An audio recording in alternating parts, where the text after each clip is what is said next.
दुनिया में पासपोर्ट की ताकत का पैमाना हर साल मुख्तलिफ बैनुल-अक़वामी इदारे जारी करते हैं और ताज़ा तरीन दर्जाबंदी में एक बार फिर सिंगापुर ने सबको पीछे छोड़ते हुए पहली पोजीशन हासिल कर ली है। रिपोर्ट के मुताबिक सिंगापुर के शहरी बगैर वीज़ा या वीज़ा ऑन अराइवल के साथ 192 ममालिक तक सफ़र कर सकते हैं, जो दुनिया में सबसे ज़्यादा सफरी आज़ादी समझी जाती है।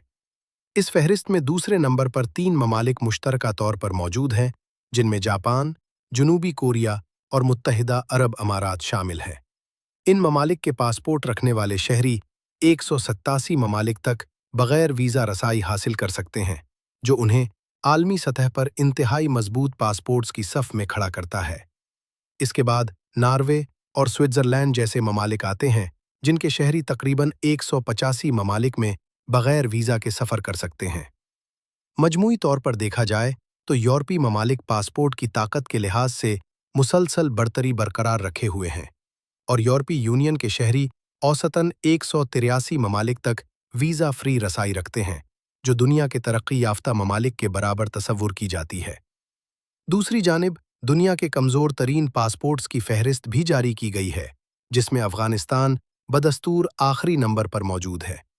अफ़गान शहरी सिर्फ 23 ममालिक तक बगैर वीज़ा सफ़र कर सकते हैं, जो आलमी सतह पर सबसे कम सफरी रसाई है। इस फहरिस्त में शाम दूसरे नंबर पर और इराक़ तीसरे नंबर पर है, जबकि पाकिस्तान इस दर्जाबंदी में चौथे नंबर पर मौजूद है, जहां शहरियों को महदूद ममालिक तक ही बगैर वीज़ा सफ़र की सहूलत हासिल है। माहिरीन के मुताबिक कमज़ोर पासपोर्ट्स की बड़ी वजूहात में सियासी अदम इस्तेहकाम, माशी मसाइल, सिक्योरिटी सूरत-ए-हाल और बैनुल-अक़वामी ताल्लुकात में पेचीदगियां शामिल है, जो किसी भी मुल्क के शहरियों की सफरी आज़ादी को बराह रास्त मुतासिर करती हैं।